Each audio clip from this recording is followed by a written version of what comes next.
The first and only publication of the Nauvoo Expositor was issued on June 7, 1844.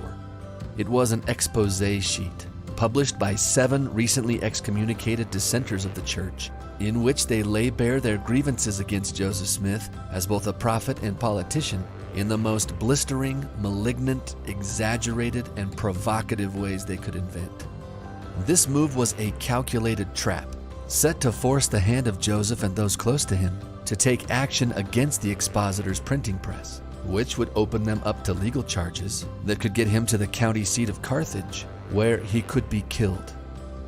On this episode of Church History Matters, we take a close look at the details of that single published edition of the Nauvoo Expositor to understand just what was so inflammatory and untenable in it that Joseph and the city council determined to take action against it despite the clear risks of doing so.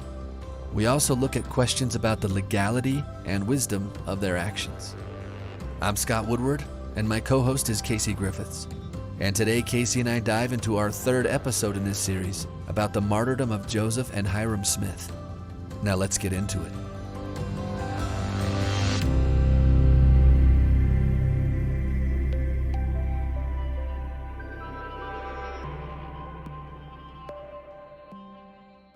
Hello, Scott. Hi, Casey. We're continuing this story that I think the two of us are getting pretty wrapped up in. There is so much. Yeah.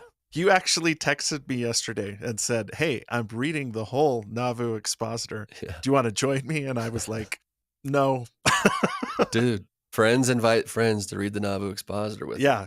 Not that doesn't sound like a delightful way to spend an afternoon. I was just in some meetings and stuff, but that's how you spent the day. And was it fruitful? Well, it's a depressing text that angers people still today. Yep. And we'll talk about how it also did so to the original audience, actually. But yeah, we've been just diving deep into original texts here and trying to figure out how exactly to tell the story we want to tell today. Yeah. And I want to point out that all these texts are available for you to read for yourself. Mm-hmm. The good people at the Joseph Smith Papers have digitized and placed most of these online. And we're going to walk you through it, but you don't have to take our word for it. If you have questions, go right after to the Joseph Smith Papers site and look up any of these texts that we're citing and take a look for yourself. We're working off the backs of some very, very great historians, and we want to acknowledge their work. Yeah. And what a time to be alive, honestly, where all these documents are just there, Right. one click away from you at any given moment. Yeah, you can go check out the documents yourself. That's what I always encourage any of my serious students to do is get as close as you can to the primary documents and texts so that you can avoid as much spin and innuendo as possible. Not that you can avoid it altogether, because sometimes that's in the original documents. Yeah. But it's probably the best way to come to your own conclusions about these things. And man, is the Nauvoo Expositor a great example of that, where if you've read through some documents like Section 132, or you're familiar with primary sources from Nauvoo, you can see how the Nauvoo Expositor takes things and just spins them in the most negative direction possible. Yeah. So read the Expositor, but also recognize that even this document is spinning things that were much less sinister when they were originally received, but you tweak a word here or there, and all of a sudden it sounds a lot more wicked and evil than it did in its original state. Yeah. So that's what we're doing today. We're going to talk about that. And the broader theme of this series is we're looking at what were the factors that led to the death of Joseph and Hyrum Smith. Mm-hmm.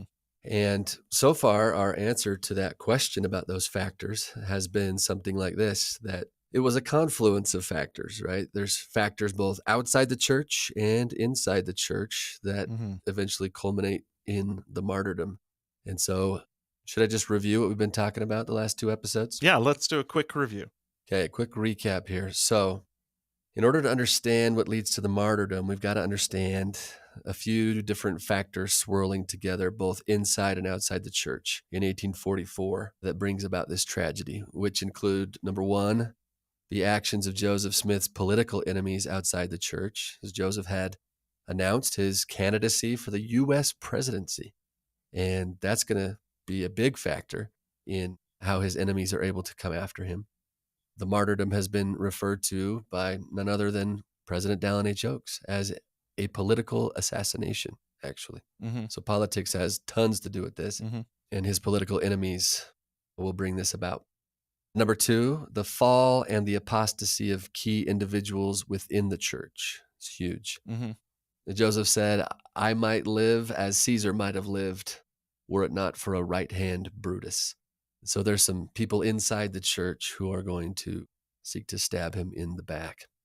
And then third, the Nauvoo City Council's decision to destroy the Nauvoo Expositor is going to be the third important factor that's going to basically allow for legal process to be leveled against Joseph and other church leaders and get them into jail. Mm-hmm. So those are kind of the three big factors. And by far the most consequential of these factors was the fall and apostasy of key individuals within the church at Nauvoo, Mm-hmm. who, because of a personal vendetta against Joseph, will seek both publicly and privately to take him down.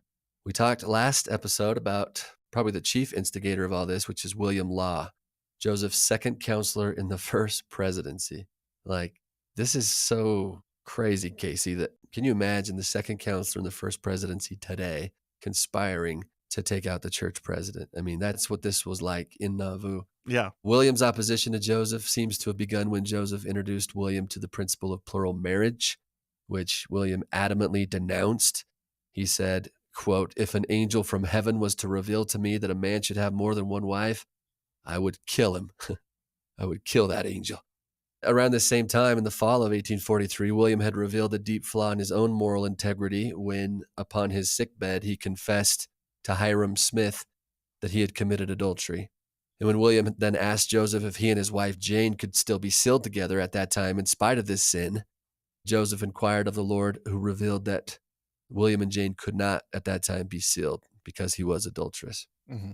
It was at that point that William's anger begins to burn within him toward Joseph Smith, and he starts plotting with other dissenters who opposed the prophet to somehow bring him down.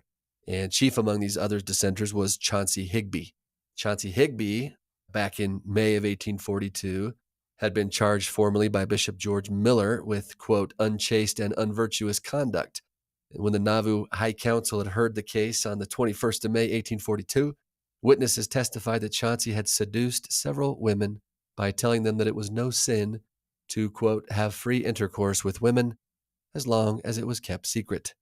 3 of Higbee's victims testify against him, at which point the High Council formally excommunicates him from the church. He then is ticked. He's arrested that same day for slander and defamation against the prophet and his wife Emma, and he's released on a $200 bond, but he remains indignant, angry, vindictive against Joseph Smith and those close to him. By the way, in his sexual misconduct in 1842, Chauncey was actually acting in league with the then Nauvoo mayor, John C. Bennett, which we talked about as well last time, Mm-hmm. who had basically kind of been the ringleader of this spiritual wifery movement, which was this secret serial adultery, essentially, Yeah. where they would lie to their victims that Joseph Smith approved. Mm-hmm. John also assured these women that if they became pregnant, he, as a physician, would perform an abortion for them. Wow. That's actually testified openly in Nauvoo against him. It's in the actual trial against John C. Bennett. These women say as much, and it's published on the Joseph Smith Papers, Times and Seasons, August 1st, 1842. I mean, this guy's a piece of work. And Chauncey Higbee is right there telling these women that, yeah, what John's telling you is true, you know. Yeah. But after his victims come out and expose John C. Bennett, he's excommunicated from the church for lying and deceiving innocent women and committing adultery in the most abominable and degraded manner, close quote. And so after he was humiliated and angered, John storms out of Nauvoo, threatening to send a mob after the saints. Mm-hmm.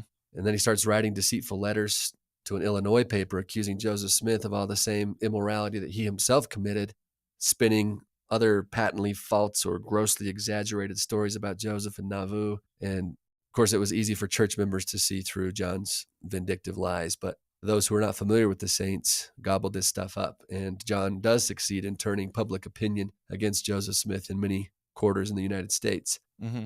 One of the papers that loved John C. Bennett's stuff was notably Thomas Sharp's paper, Mm-hmm. the Warsaw Signal. We've talked about Thomas Sharp, Yep. and he gobbles up John's letters and republishes them. In fact, John C. Bennett even goes and visits Thomas Sharp and fed him more jaded information to print against the Mormons. Mm-hmm. And so As we mentioned, Thomas Sharp is going to become the chief instigator of the mob that will kill Joseph and Hiram. And so there is all these connections. We can draw this little web, right, with John C. Bennett, Chauncey Higby, William Law, Thomas Sharp. Yeah. And then there's a few others that are publicly mentioned by Joseph Smith when he learned in the spring of 1844 that there was a sinister conspiracy brewing among dissidents in the church to take his life and the lives of his family and other church leaders. Mm-hmm. In a speech that he gives on March 24th, Joseph actually announces publicly the names of these people. He says, quote, "I have been informed that a conspiracy has got up in this place for the purpose of taking the life of President Joseph Smith, his family, and all the Smith family and the heads of the church."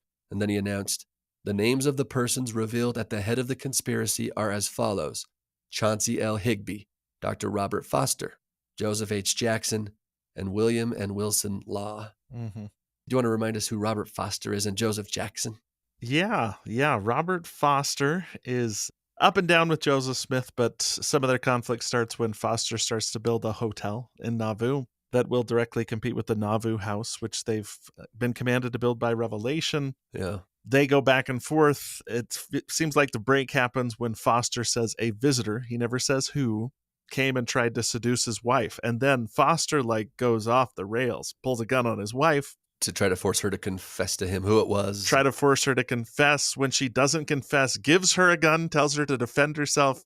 Joseph Smith visits his wife, finds her at a neighbor's house, and actually sits down in the presence of witnesses and just says, "Have I ever asked you to do anything inappropriate? Is there anything that's not correct that's happened between us?" And she says no. And that's one thing that surprised me when I reviewed the sources this time, is that even someone like Chauncey Higby and John Bennett, who were just kind of scoundrels to begin with, Yeah. Joseph Smith goes out of his way to try and reconcile with them and help them. There's all these little notations in Joseph's journal from the time where he's like, "I sat down with Francis Higby," or Chauncey Higby. John C. Bennett was even given several second chances before he's excommunicated from the church in spite of all the stuff that he's doing. And so this is all building to a point, and something's got to give. Over the next 2 months, these men and others associated with that conspiracy who had not yet been excommunicated are officially severed from the church, after which some of them form their own church with William Law at its head as a space for those who still profess to believe the Bible, the Book of Mormon, the Doctrine and Covenants, but who also now believe Joseph Smith is a fallen prophet. They call themselves the Reformed Mormon Church, which is interesting. So then on June 7th, 1844, I think this is where we left off last time, things escalate dramatically when 7 of these conspirators, including the 3 sets of brothers, William and Wilson Law, Chauncey and Francis Higby, and Robert and Charles Foster, as well as Charles Ivins. They published the first and only issue of a newspaper they call the Nauvoo Expositor. And I guess that leads to today's burning question, doesn't it, Casey? That is correct, which is, what was so dangerous about the Nauvoo Expositor? And how did its publication lead to the deaths of Joseph and Hiram Smith? One of the points we wanted to make last time is that the people publishing the Expositor weren't upstanding citizens. Right. To begin with, April 26, 1844, a fight breaks out where one of them points a pistol directly at Joseph Smith's chest and threatens to kill him, but is kind of talked off the ledge when it comes there. These are the people that are publishing the Nauvoo Expositor. And the Nauvoo Expositor is, something that needs to be understood. It's really, we've mentioned and used this analogy before, the spark that lights the fuse that leads to Joseph Smith's death. The Expositor is published on June 7th, and 20 days later, Joseph and Hiram are killed in Carthage jail. And so the Expositor was out and out a scheme to remove Joseph Smith as head of the church, and unfortunately, it works. The publishers of the Expositor aren't the people that pull the trigger. That's Thomas Sharp and his band of scallywags. Yep. But the publishers of the Nauvoo Expositor appear to have had something like this in mind when they publish it.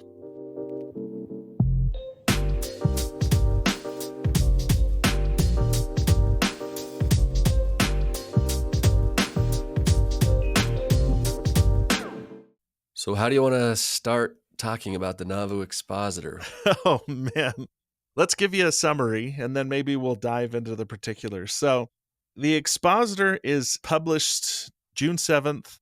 The claim in the Nauvoo Expositor is, quote, to give a full, candid, and succinct statement of the facts. This is where it turns into all capital letters as they really exist in the city of Nauvoo. Hmm. But most of the Expositor was focused on attacking Joseph and Hiram Smith as the heads of the church. Mm-hmm.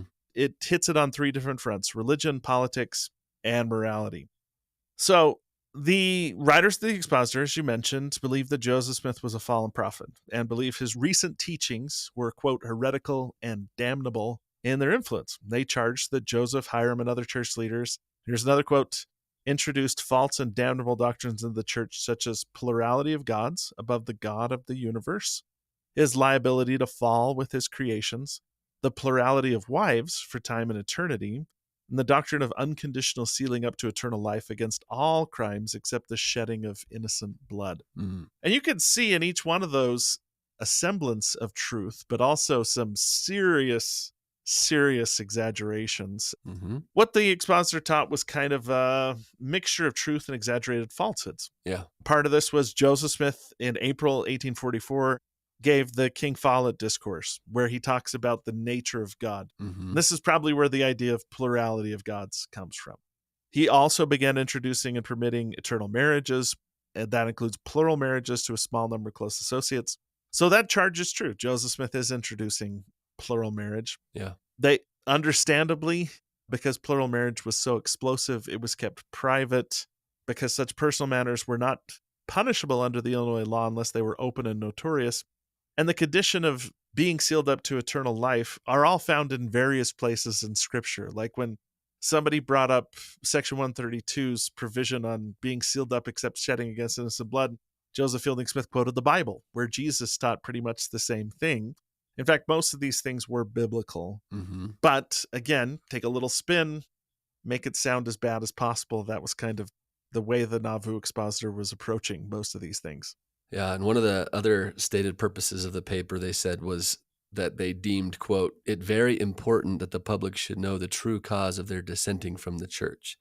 They felt like they were not allowed to defend themselves at their own church trial because they were excommunicated without like a trial being held with them present. Mm-hmm. And they said that was unlawful, illegal. And so in some ways, this sheet, this Nauvoo Expositor, is our opportunity to get off our chest all the things that we have to say in our defense. And so they want to, quote, earnestly explode the vicious principles of Joseph Smith. Yeah. Like they're coming at him. They're also coming off recent excommunication trials of their own, which they feel like they didn't get their digs in there.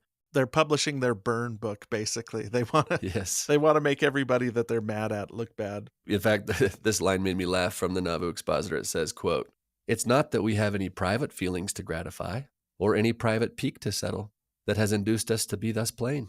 It's like, okay, that's exactly what this is, guys.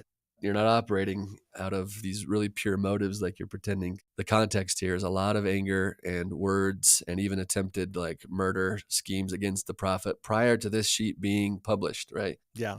Like recently, Charles Foster had pointed a gun at Joseph's chest and Robert had like talked him down. But like these are guys who like hate Joseph. Like they want him dead. And so to pretend that this paper is not to settle any private pique we have against Joseph is pretty hypocritical. Yeah. So charges are religious, they're moral, but then Mhm. there's a third one. And I think this one is tailored specifically to appeal to the people outside Nauvoo, like Mhm. Thomas Sharp, whose beef with Joseph Smith is primarily political. Yes. They declare that Joseph Smith is combining church and state in Nauvoo because he's the church president, the mayor, and the commander of the Nauvoo militia. Yeah. This concentration of power was to them both un-American and un-Christian.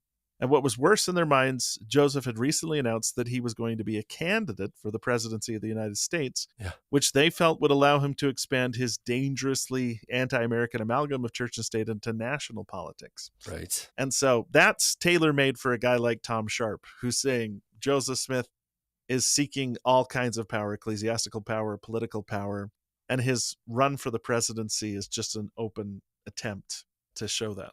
Yeah. So their three major attacks are what they call false doctrines, abominable whoredoms, their phrase, Mm-hmm. and this like un-American, un-Christian grasping for power. Mm-hmm. They think that's evidence that Joseph Smith is a fallen prophet that Joseph Smith is dangerous and that Joseph Smith needs to be stopped at all costs, basically, right? Right. All right, so that's kind of the overview of the paper. Would it be interesting to like quote some juicy nuggets? You just read the whole thing. It seems like you're locked and loaded to go. So indulge yourself, Scott. Oh, geez. Okay, well, yes, I did just read the entire thing again. It's actually really, really long. Holy cow. It is. Yeah. Small print. It's really small print. And you used to be able to buy like a copy of the Nauvoo Expositor at the Community of Christ sites in Nauvoo. Yeah. And huge paper, small print. Super small print. It's not the ideal way of reading it, but they packed a lot of information into 4 pages. Yeah. Took me a few hours to read it, honestly. I was going slow and marking things and pulling out quotes, but here's a few nuggets. Okay. Just for y'all's enjoyment here. So you could see what exactly the attacks are in their words on those 3 points. And then there's some character attacks. Mm-hmm. They can't resist taking a few shots at his character as well. Maybe I'll start with a few.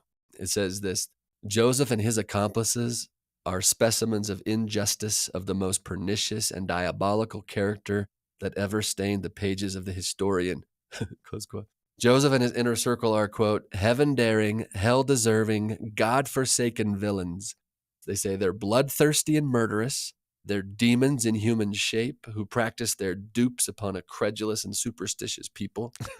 They say that they're miscreants and desperados, anarchists, sycophants, tyrants, base seducers, liars. I mean, geez. Yeah. Could I share a quote? Yeah. Jump in. This is about voting for Joseph Smith running for president. They wrote, "You are voting for a sycophant whose attempt for power finds no parallel in history. You are voting for a man who refuses to suffer criminals to be brought to justice.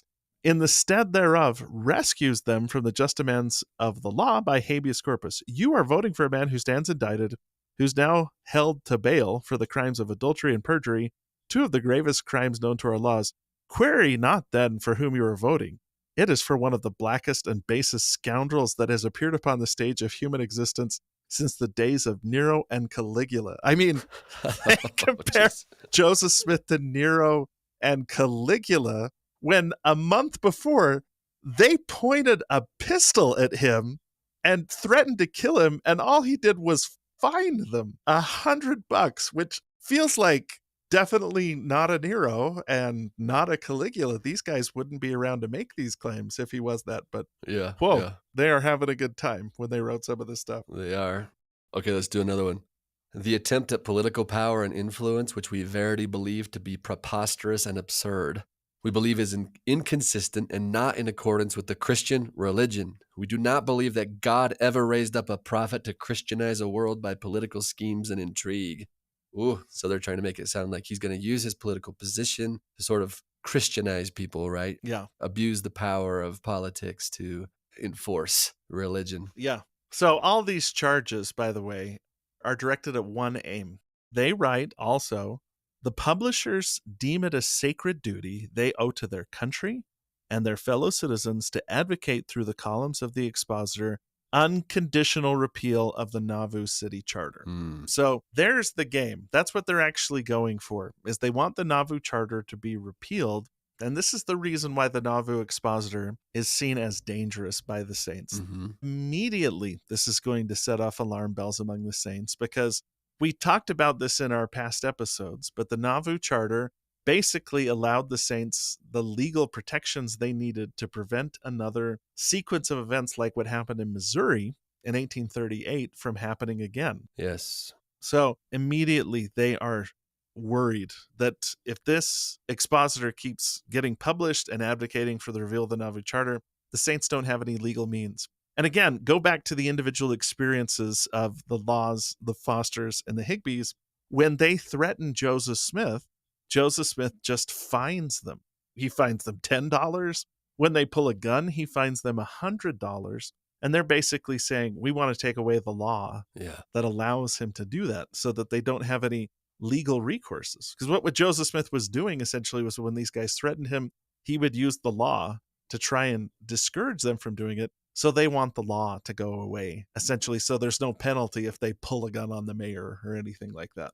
Yeah, and then they'll be exposed and unable to protect themselves with their own militia Yeah. when the mobs come rushing in. Yeah. So just to review, the Nauvoo Charter is enacted by the Illinois State Legislature. It sets up the political, the judicial, and even the educational structures of the city. Hmm. And it creates the Nauvoo Legion, which is a militia that allows the saints to kind of protect themselves. So why hasn't a mob already attacked church settlements like what happened in Missouri? Because the saints have a legal means to protect themselves and have their own militia, essentially, that can intimidate other militias from different cities into launching any kinds of attacks like they did in Missouri. So this is scary stuff for the saints. If the Nauvoo Charter was repealed, it would mean that they had very few legal means to protect themselves against all kinds of persecutions. In fact, at one point, they call the charter, the saints do, an unbreachable wall defending the rights of Zion. Yeah. So if they're going to do anything legally, they need the Nauvoo Charter. And that's the real aim of the Nauvoo Expositor, is they want to repeal the Nauvoo Charter. And then all kinds of things can happen, just like happened in Missouri a few years prior to this event. Yeah, this isn't like a fair and balanced, reasonable publication that's trying to show all the sides. Yeah. Like, it is bombastic. It is deliberately inflammatory. It is calculated to require a response from the mayor, Yeah. which is Joseph Smith, and the city council. Like, here's another line, for instance. Joseph Smith, Hiram Smith, and many other official characters in the Church of Jesus Christ have introduced false and damnable doctrines into the church. We, therefore, are constrained to denounce them as apostates from the pure and holy doctrines of Jesus Christ. And then they say things like, all is not well, while whoredoms and all manner of abominations are practiced under the cloak of religion. Lo, the wolf is in the fold, arrayed in sheep's clothing, and is spreading death and devastation among the saints. Like, seriously, guys? Like, they're making it sound like the bottom's coming out of Nauvoo and Joseph's the worst. Yeah.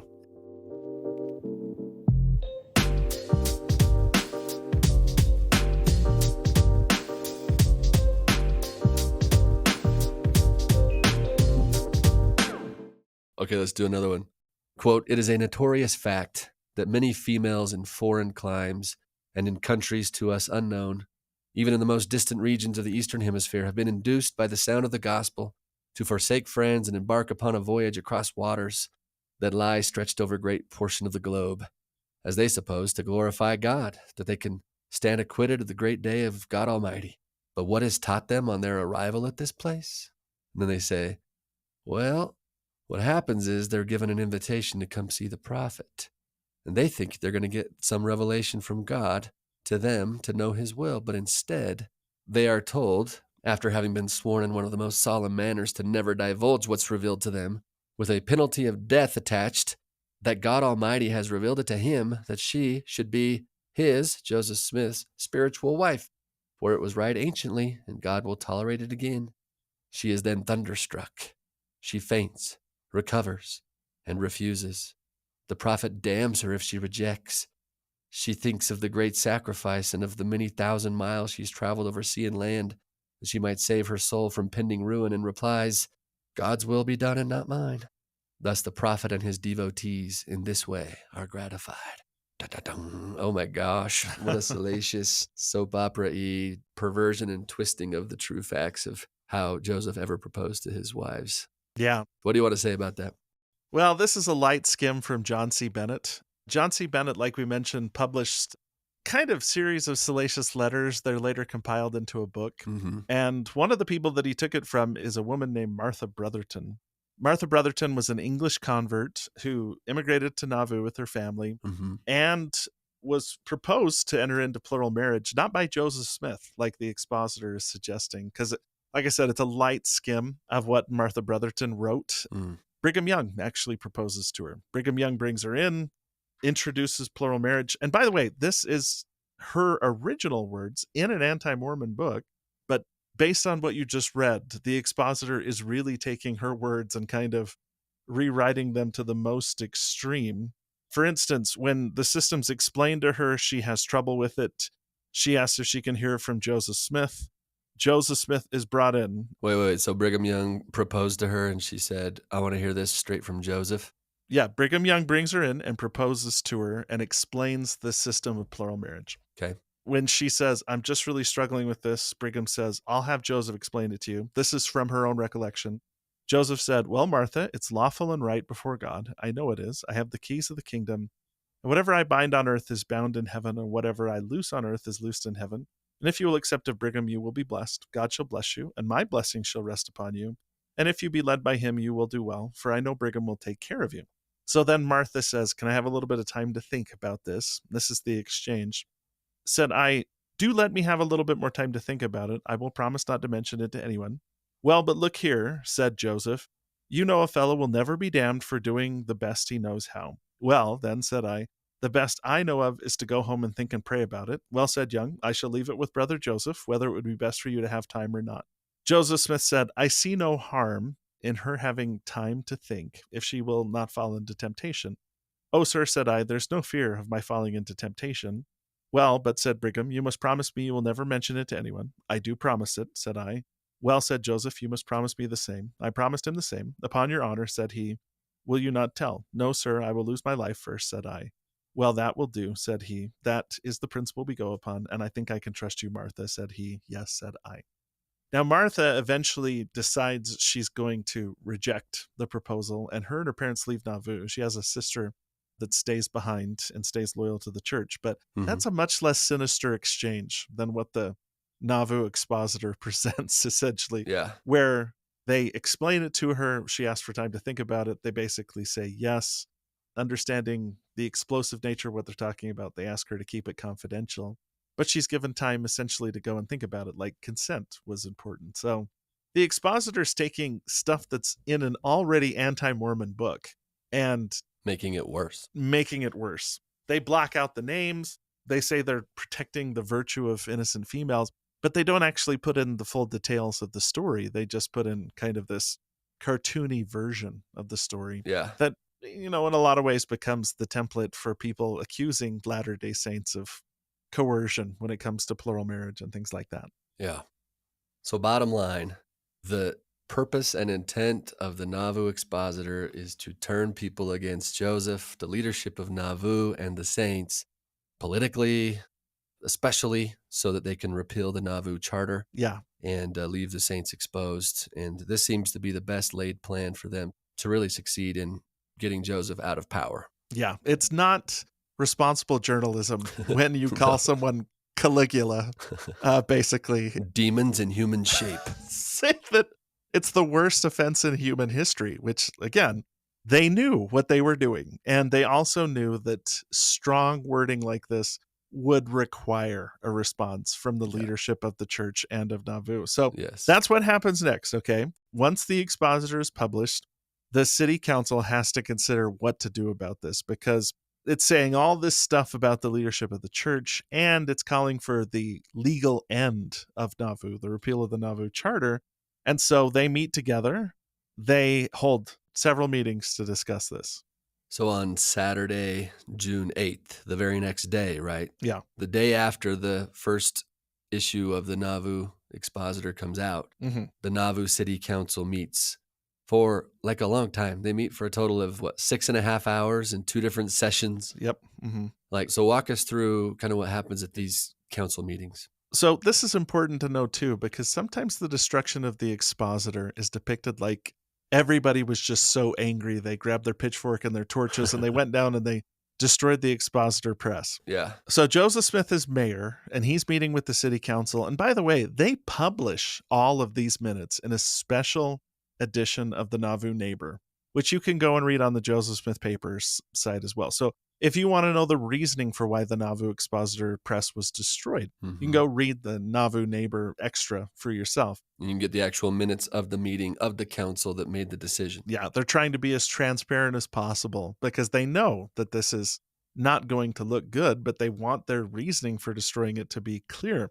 They not only meet on Saturday for 6.5 hours, they take Sunday off, they observe the Sabbath, and then on Monday, they meet for 7.5 more hours to discuss what the right thing is to do. So this is not a decision that they make lightly in any sense of the word. Not an impulsive, reactionary decision. Yeah, 2 full days. Finally, During the meetings, Joseph Smith expresses a feeling. He says the expositor's publication was, quote, calculated to destroy the peace of the city, and it is not safe that such things should exist on account of the mob spirit which they tend to produce. So Joseph Smith's reasoning is, hey, the real reason behind this is to create violence against the saints, and that makes this unsafe. And that leads to the discussion of, can we allow them to continue to print the Nauvoo Expositor? So when you read through the minutes, and a couple years ago, I wrote a Know Why for Scripture Central about this. I read through all the minutes and the Nauvoo Expositor. Most of their discussion centered around what's the legal definition of a public nuisance. Mm-hmm. The controversy for the Nauvoo Expositor is, did the decision destroy freedom of speech? Yeah. And everybody's heard that analogy that you have freedom of speech, but that doesn't mean that you can yell fire in a crowded theater, that Right. isn't protected speech, essentially. And we should point out that the Nauvoo Charter itself authorizes the removal of public nuisances explicitly. Yeah, that's correct. And so the nature of the conversation is, what's the definition of a public nuisance? And does this newspaper fall within the parameters of that so that we can legally and justly remove it, right? Yeah. So in the minutes of the meeting, it demonstrates that they read excerpts from the Nauvoo Expositor. Mm-hmm. Well, we just did the same. Just like we've done. John Taylor's there. By the way, all the apostles are out on proselyting missions except for John Taylor and Willard Richards as part of Joseph Smith's presidential campaign. Mm-hmm. John Taylor declares that no city on earth would bear such slander. And then he reads excerpts from the United States Constitution about freedom of the press. So they're not ignoring the Constitution. That's an active part of the discussion. And then John Taylor said, we are willing that they should publish the truth, but the paper is a nuisance. It stinks in the nose of every honest man. And then John Taylor says, I'm in favor of taking active measures to stop the Expositor from publishing further. Yeah. At a certain point in their deliberations, they even bring out Blackstone's commentaries on the laws of England, which was kind of the standard legal text from the time. Yeah. To try and cite, well, is the Nauvoo Expositor a public nuisance? Does it fit the definition?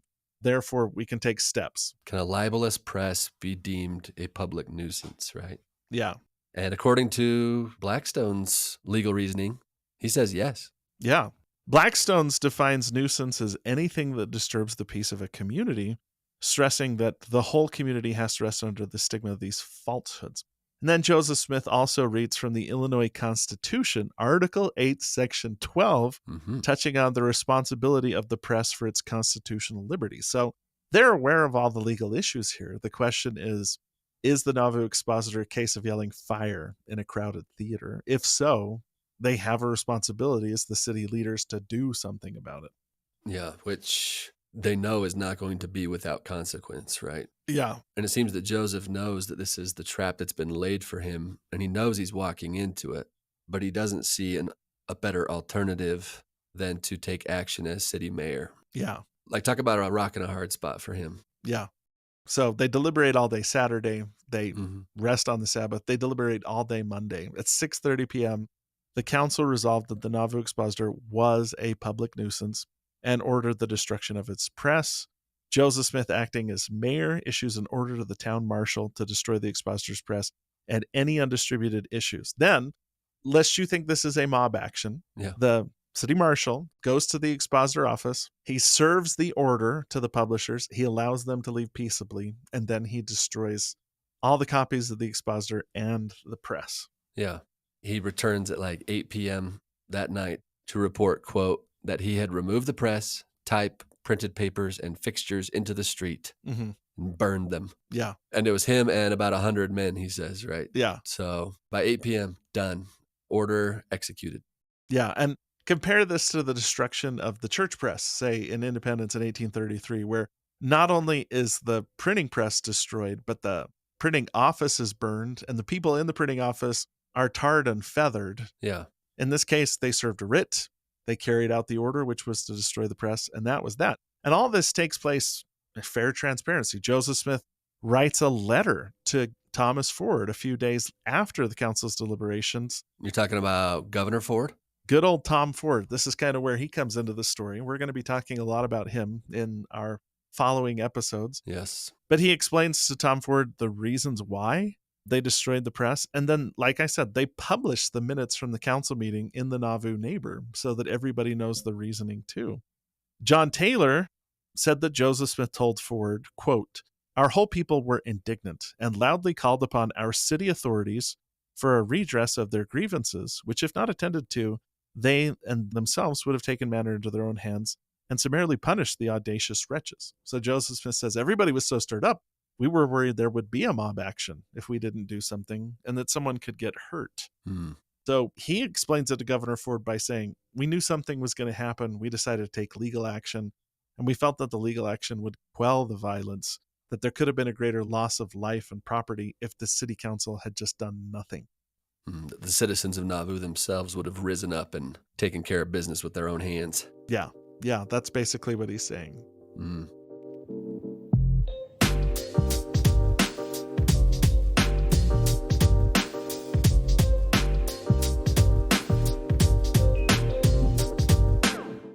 So the question is, Casey, that a lot of people wonder after having heard about what happened is, was this legal? Like, what's the difference between what the city council does in Nauvoo compared to what the mobs in Missouri did in 1833 to William W. Phelps's press, the church's newspaper there? Yeah. Was this legal in the laws of the time? Yeah. Has anyone ever dug into that? Yeah.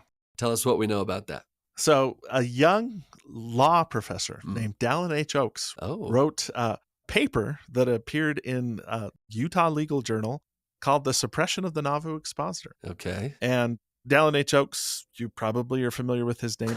I have heard of him, yes. Actually does a deep dive, 43 pages of analysis on was this legal? And here's a couple things that he says. He starts out by saying Latter-day Saints have generally apologized, including official Mormon historians. He's talking about guys like B.H. Roberts, for the destruction of the newspaper, deeming it an interference with the freedom of the press, a sacred American constitutional right. However, President Oakes also in his research found that the question was much more complex legally than generally it's given credit for. So most people will just come out and say, well, the Nauvoo City Council destroyed the press. That's a violation of the Bill of Rights, freedom of the press. It's not okay. Right. The misunderstanding we sometimes have is exactly how federal laws were exercised with regards to states pre-Civil War.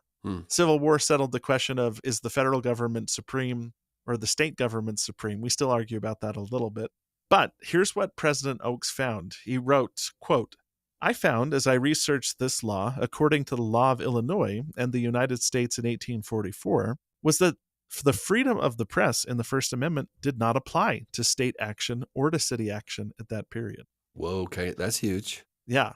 That's huge. So in general, it wasn't applied to state or city matters. It was a federal law. So if the federal government had interfered with freedom of the press, that would have been a violation of the Bill of Rights. But the way the law was interpreted in 1844, a state action or a city action wasn't governed under the same law.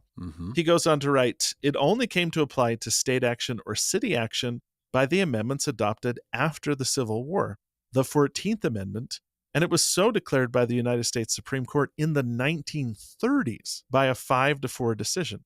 If it took the United States Supreme Court 100 years to declare that freedom of the press protected the press against city or state action, I can easily sympathize with the people that struggled with that issue in 1844 in Illinois, a time when history shows us a lot of newspapers were destroyed on the frontier, mostly along abolitionist issues, pro-slavery, anti-slavery." So in his paper, President Oakes basically goes through and says, were there other places where this sort of thing happened? Yes. Were they deemed a violation of the Bill of Rights of the U.S. Constitution? No. They were not. So was there precedent for what they did? Yes. The minutes show that they spent a lot of time considering the U.S. Constitution, the laws of the state of Illinois, and also what the Nauvoo Charter said before they took this action. And President Oakes kind of summarized this by saying this. He said, "It seems to me like it's pretty extreme to say that Joseph Smith and his associates were violating the freedom of the press by what they did. They debated for 2 days. They fell back on Blackstone. They had no other precedents, and they thought it was legitimate to abate a nuisance, including a newspaper they thought could bring death and destruction upon their city." So jumping the gun and saying, well, Joseph Smith was suppressing freedom of the press doesn't take into account the context and further how they went to great lengths to explain that this wasn't a spur of the moment emotional decision. It was an agonizing legal decision that was only taken after hours and hours of deliberations in the city council. Yeah.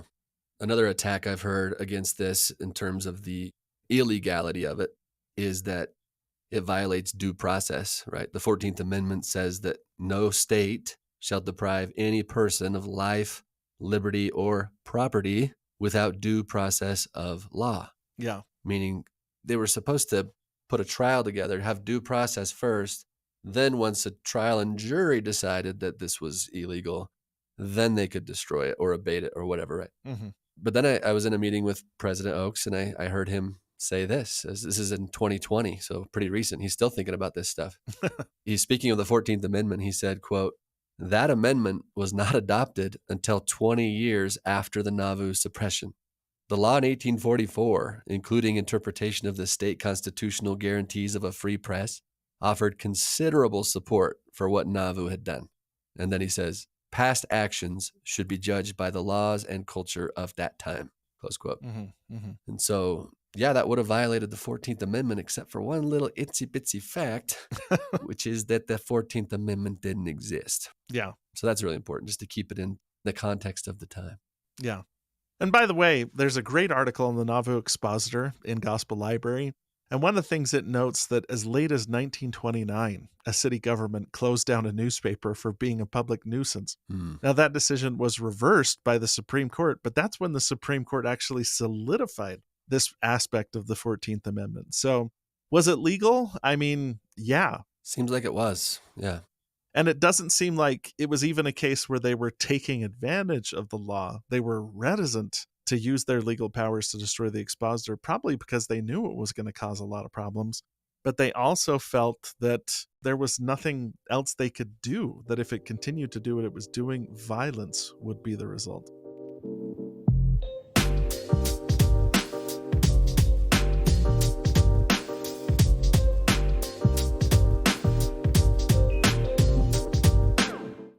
So we could summarize it this way, maybe then, that the destruction of the expositor is not a rash decision made quickly in the heat of the moment, nor was it an illegal decision given the laws of the time. And the documents from what we've looked at and talked about a little bit today have shown that this was not sort of angry retaliation. Yeah. And so I think the documentary record is pretty clear that as far as Joseph and the city council understood, they were acting legally to destroy the expositor out of a desire to protect the city and its citizens from mob action, another type of Missouri experience that this was going to kick up eventually if they didn't do something. Yeah, let me summarize. This is the last paragraph of President Oaks' 43-page legal article. He wrote, "A historian friendly to the people of Nauvoo has called the suppression of the Nauvoo expositor, quote, the great Mormon mistake. That its consequences were disastrous to the Mormon leaders and that alternative means might have been employed cannot be doubted. Nevertheless, the common assumption of historians that the action taken by the city council to suppress the paper as a nuisance was entirely illegal is not well founded. Aside from damages for unnecessary destruction of the press, for which the Nauvoo authorities were unquestionably liable, the remaining actions of the council, including its interpretation of the constitutional guarantee of free press, can be supported by references to the laws of their day." So he goes so far as to say they may have gone too far in destroying the press, but destroying the Nauvoo expositor, the copies that existed, was well within their legal rights.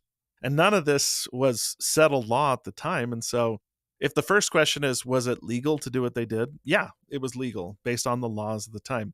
The second question, and this is something that historians and people are still wrestling with, was it wise? Like, was there a better course of action that they could have taken? Yeah. And that's a tougher question to answer. Yeah. Now, if I can weigh on this a little bit, Yeah. two words that kept popping out to me when I read the city council minutes were Hans Mill. They kept going back and saying, if we don't do anything, will this result in another Hans Mill?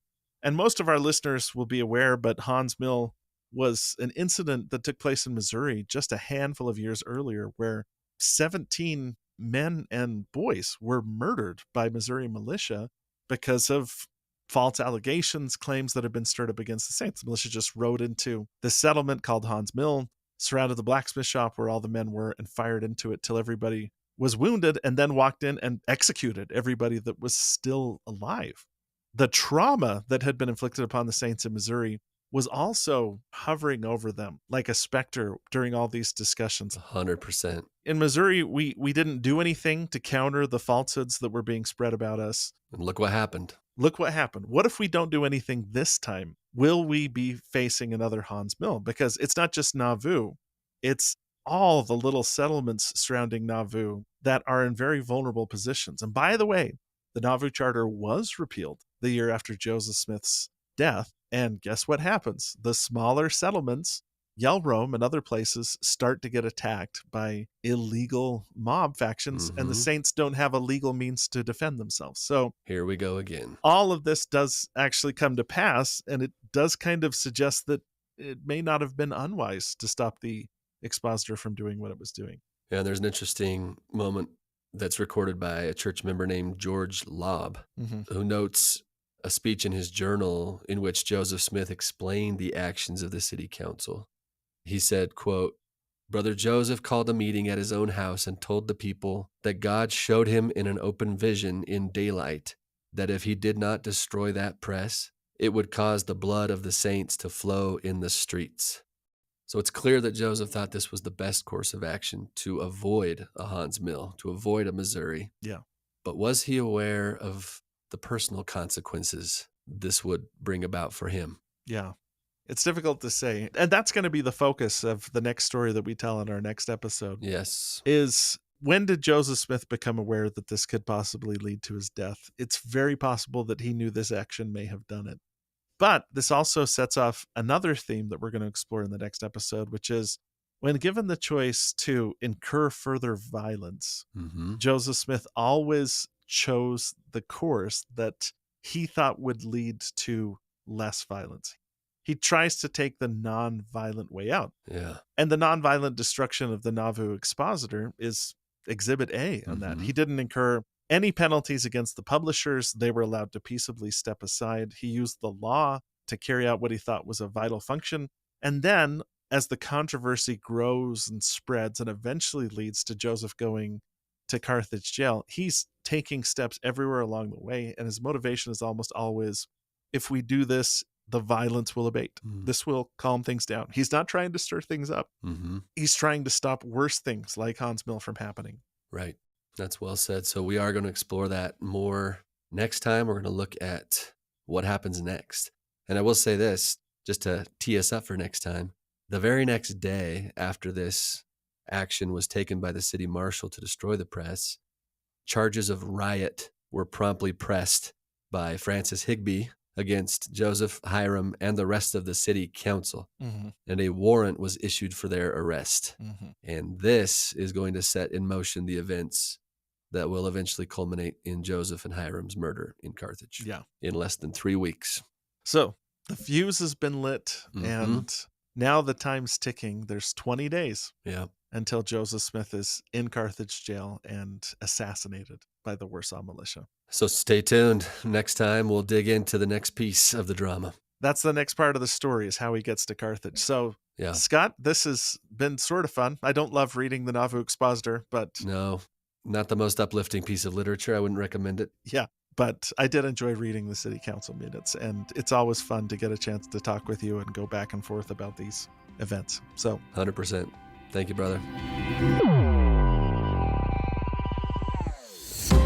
Thank you for listening to this episode of Church History Matters. Next week, the saga continues as Casey and I chronicle what plays out in the aftermath of the destruction of the Nauvoo Expositor, including public outcry, arrests, trials, acquittals, interactions with Governor Thomas Ford, Joseph and Hiram's decision to flee Nauvoo, and their decision to return, and much more. We'll see you then. If you're enjoying Church History Matters, we'd appreciate it if you could take a moment to subscribe, rate, review, and comment on the podcast. That makes us easier to find. Also, we'd love to hear your suggestions for future series on this podcast. If there's a church history topic you think would be worth exploring for multiple episodes, send us your idea to podcasts@scripturecentral.org. We'll consider all suggestions. Today's episode was produced by Scott Woodward and edited by Nick Galletti and Scott Woodward, with show notes and transcript by Gabe Davis. Church History Matters is a podcast of Scripture Central, a nonprofit which exists to help build enduring faith in Jesus Christ by making Latter-day Saints scripture and church history accessible, comprehensible, and defensible to people everywhere. For more resources to enhance your gospel study, go to scripturecentral.org, where everything is available for free because of the generous donations of people like you. And while we try very hard to be historically and doctrinally accurate in what we say on this podcast, please remember that all views expressed in this and every episode are our views alone and do not necessarily reflect the views of Scripture Central or the Church of Jesus Christ of Latter-day Saints. Thank you so much for being a part of this with us.